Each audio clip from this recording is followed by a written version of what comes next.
오늘은 예수님을 만난 요한과 제자들의 사건이 기록되어 있습니다. 오늘 요한복음 보니까 예수님의 첫 번째 제자가 누굽니까? 베드로의 형제였던 안드레였다, 이렇게 기록하고 있지요. 40절 보십시오. 요한의 말을 듣고 예수를 따르는 두 사람 중에 하나는 시몬 베드로의 형제 안드레라, 이렇게 되어 있습니다. 그리고 여기에 안드레가 처음 믿었지만 누구를 중심으로 서술되어 있습니까? 초대교회 지도자였던 베드로를 중심으로 서술되어 있다라고 하는 것을 알 수가 있습니다. 그래서 안드레라고 하는 사람이 자기 형제 베드로에게 내가 메시아를 만났다, 우리가 메시아를 만났다 와서 데리고 오는 장면이 오늘 기록되고, 여기에서 베드로가 처음 등장하죠. 베드로는 초대교회의 아주 중요한 인물이었습니다. 중요한 인물을 처음 서술할 때는 보통 무엇부터 서술하지요? 출생부터 서술합니다. 근데 오늘 베드로의 등장은 무엇부터 나옵니까? 예수님을 만난 사건부터 시작되고 있다라고 하는 것입니다. 베드로의 가장 중심된 사건은 무엇이었을까요?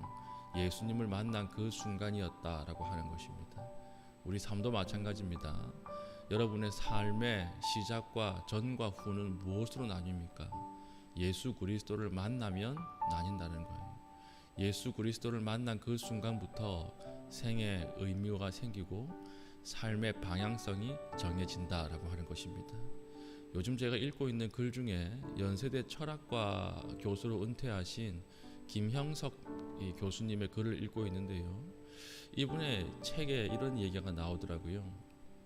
어떤 이야기냐, 자기 선배 철학가 교수 중에 무신론자, 아주 강한 무신론자가 있었답니다.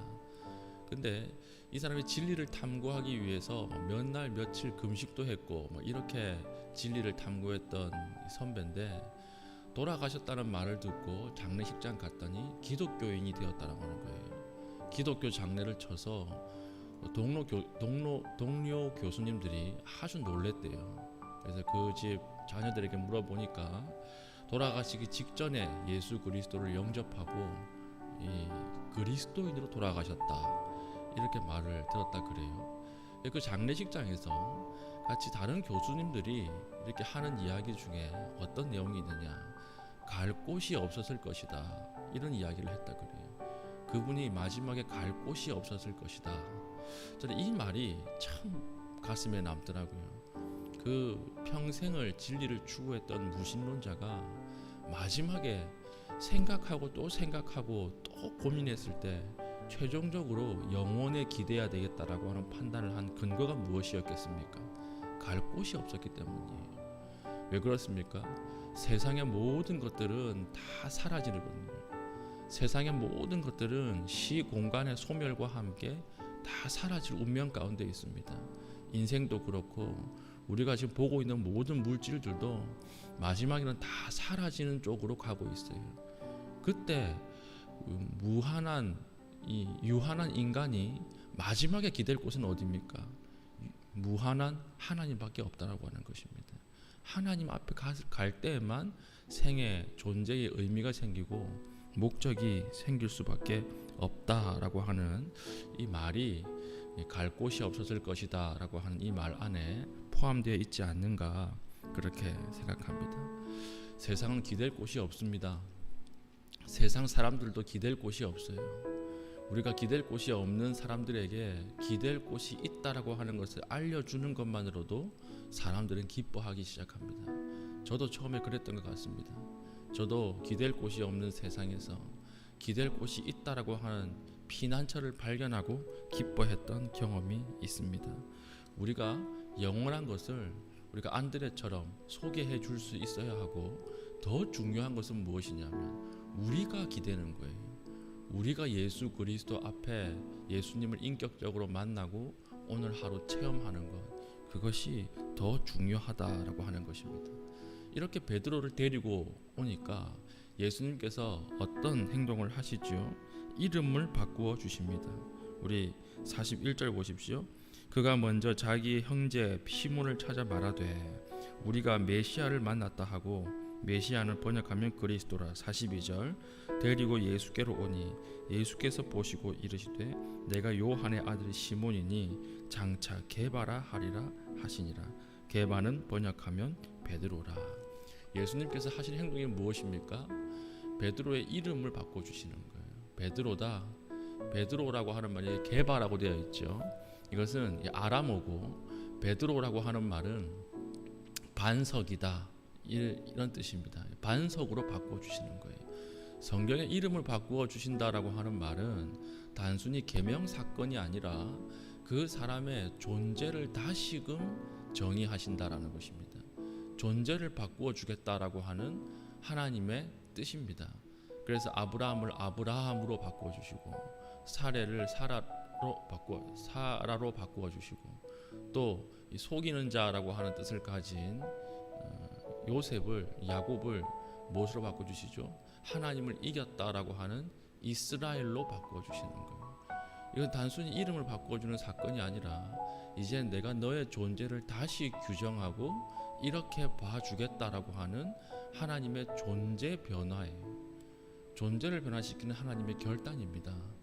베드로도 마찬가지입니다. 베드로가 이 반석이라고 하는 이름으로 바꾸어 주셨다고 하는 것은 이제부터는 베드로를 이제 반석으로 보아주겠다. 그래서 이 베드로가 어떻게 성장합니까? 초대교회의 가장 강력한 지도자로 변화되고 예수님의 제자 중에 가장 으뜸되는 수제자로 이게 성장하게 되는 것입니다. 하나님 앞에 나올 때, 예수 그리스도 앞에 나올 때 누구든지 존재의 변화가 일어납니다.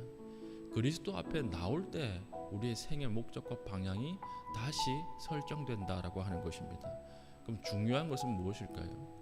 한 번만 나와서 만나는 것이 아니라 매일매일 나와서 만나야 돼요. 그러면 조금씩 변화된다라고 하는 것입니다. 우리가 왜 신앙에 감격이 없고 왜 신앙의 흥분이 계속 줄어들지요? 만나는 시간과 만나는 횟수가 줄어들기 때문에 그래요. 처음 예수 그리스도를 믿고 처음 교회에 나오면요, 모든 것이 다 하나님의 뜻처럼 보입니다. 오늘 하루 물을 맞아도, 비가 왔는데 우산을 안 들고 와도 이 무슨 뜻일까 이렇게 되고요. 나에게 당하는 어떤 작은 어려움이나 작은 사건에도 하나님의 뜻을 발견하려고 아주 예민해져 있어요. 근데 신앙의 시간이 아주 오래되고 기간이 길어지면 냉소적으로 바뀌는 거죠. 그냥 재수가 없어서 당했나 보다, 오늘 운이 없는 날이네, 이러고 끝나버린다는 것입니다. 그렇지 않죠. 예수 그리스도 앞에 매일매일 나와서 매일매일 그리스도를 체험한 사람은 삶의 모든 부분이 예민해져요. 민감해집니다. 제가 신학교 다닐 때 교회에서 장학금이 나오고 학교에서 장학금이 나왔던 한 자매가 있어요. 그러면 우리는 재수 좋다 이러고 학교에서 받은 장학금 같은 경우에는 학비로 쓰고, 교회에서 나온 장학금은 그냥 자기가 맛있는 거 사 먹겠죠. 노트북을 사든지 필요한 걸 살 것 아니에요. 근데 이 자매가 하나님 앞에 이게 왜 이런 일이 생겼는지 궁금했다는 거예요. 궁금해서 기도실에 가서 기도를 하고 있는데 옆에서 장학금이 없어서 울면서 기도하는 사람의 기도를 듣게 된 거예요. 그 사람 캐비넷에 그 장학금을 넣어두었다라고 하는 것을 졸업할 때 이야기하더라고요. 참 예수님 따라서 사는 사람이 있구나, 예수님의 뜻에 민감하게 사는 자매구나, 그런 생각을 했던 적이 있습니다. 이런 간증들이 굉장히 많아요, 신학교에. 왜 어떻게 이런 간증들이 생길 수 있을까요? 민감하기 때문에 그렇습니다. 왜 민감해질까요? 예수님과 만나는 횟수가 많아지기 때문에 그래요. 예수님과 만나는 체험과 경험이 많아지기 때문에 그래요. 우리도 마찬가지죠. 한 번 송구 영신 예배 때 한 번 만나고 그 다음부터 안 만난다 그러면 계속 차가워져요. 우리 눈에서 멀어지면 마음에서 멀어진다, 이런 말이 있죠. 우리 신앙도 똑같아요. 예수님과 만나는 횟수가 줄어들고 만남의 시간이 줄어들면 계속해서 마음에서도 멀어지게 된다라고 하는 것이죠. 그러면 우리가 붙들어야 할 메시지는 무엇입니까? 매일매일 만나는 거예요. 순간순간 만나야 됩니다. 말씀으로 만나고 기도로 만나고, 그러면 생에 감격이 생기고 우리 신앙에 불이 붙기 시작한다라고 하는 것입니다. 오늘 새벽에 오늘 하루도 하나님 앞에 우리가 기도해야 할 것은 예수 그리스도를 인격적으로 체험하는 하루 되길 원합니다. 체험하는 순간 되길 원합니다. 이렇게 기도하시고 또 하나님 앞에 또 이런 은혜가 있기를 바랍니다. 순간순간 우리가 모든 판단 과정 가운데에 삶의 순간순간에 하나님이 경험되고 예수 그리스도와 동행하는 그런 귀한 하루 되기를 그리스도 이름으로 축복합니다. 아멘. 잠깐 기도하겠습니다. 기도하실 때 하나님 예수 그리스도를 체험하고 인격적으로 만나는 하루 되게 하여 주시옵소서. 내가 만난 그리스도를 또 필요한 자들에게 생의 의미를 잃어버린 자들에게 오늘 하루 전할 수 있는 하루 되게 하여 주시옵소서. 기도하신 이후에 개인적인 기도의 제목을 가지고 기도하시고 자유롭게 돌아가시겠습니다.